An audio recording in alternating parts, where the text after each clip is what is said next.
Bonjour, je m'appelle Pétienne Dupin, j'ai 23 ans et je suis actuellement à l'ISFEC en préparation du Master 1 MEF et dans le cadre aussi de la spécialisation du concours pour être prof d'histoire géo. Une formation d'historien avec d'abord une première licence obtenue à l'Université de Pau et ensuite j'ai poursuivi sur 2 ans de recherche en Master à l'Université Bordeaux-Montaigne en lien avec le laboratoire Ozonius en spécialisation médiévale sous la direction d'Ézéchiel Jean Couret.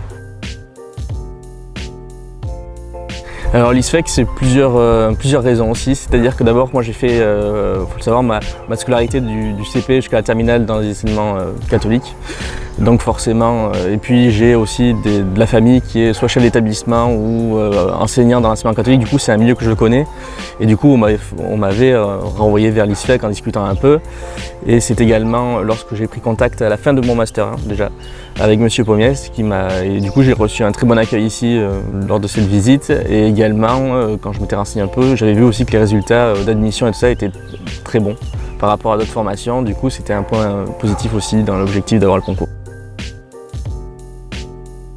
Alors ça a été une année intense, il faut le savoir, c'est une année de concours, donc forcément, d'autant plus que moi j'avais fait le choix, on peut choisir de s'inscrire soit directement en M1 en MEF, soit de choisir un DU. Moi j'avais déjà un master, donc un diplôme universitaire, c'est-à-dire qu'on ne passe que le concours et pas la partie contrôle continu, tout ce qui est pédagogie, rapport à l'enfant.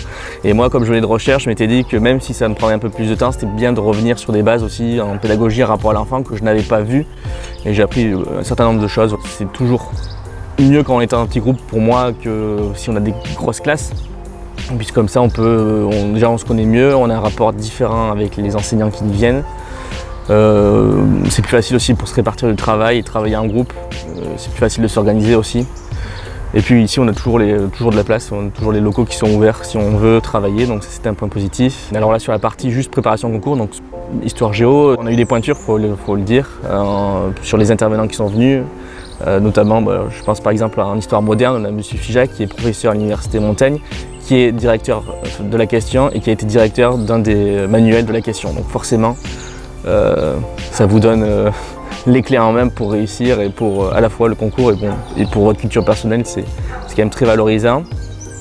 Après sur la partie continue, on est souvent avec les premiers degrés. Donc ça aussi, moi j'ai trouvé que c'était bien parce que déjà ça nous permet de sortir du petit groupe, de voir aussi d'autres choses qu'on n'a pas forcément l'habitude de voir. C'est pas mal d'échanger avec eux puisqu'ils n'ont pas forcément du tout les mêmes gestions de classe, pas du tout les mêmes, on n'a pas les mêmes niveaux de classe, donc on n'a pas les mêmes élèves devant. Donc c'était intéressant quand même de voir ça.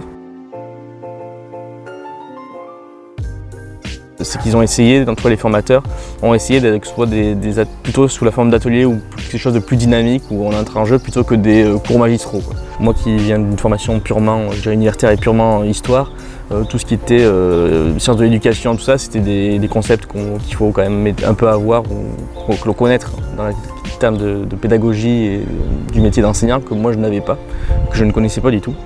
Donc c'est vrai que quand on est sur des modèles comme ça qui sont théoriques, ça peut être parfois un peu déroutant sur le vocabulaire tout ça. Après, alors que quand on passe sur des activités concrètes, en fait on se rend compte que soit on a déjà vu ou soit on comprend mieux ce qui se passe. C'est une année intense mais qu'il ne faut pas se démotiver, il ne faut pas être démoralisé dans l'année parce qu'on a tous des moments un peu de blues. Ce que je conseille vraiment, c'est depuis le début d'année, fin août ou début septembre, dès que vous prenez en contact, c'est de bien vous répartir et de bien vous mettre en travail de groupe.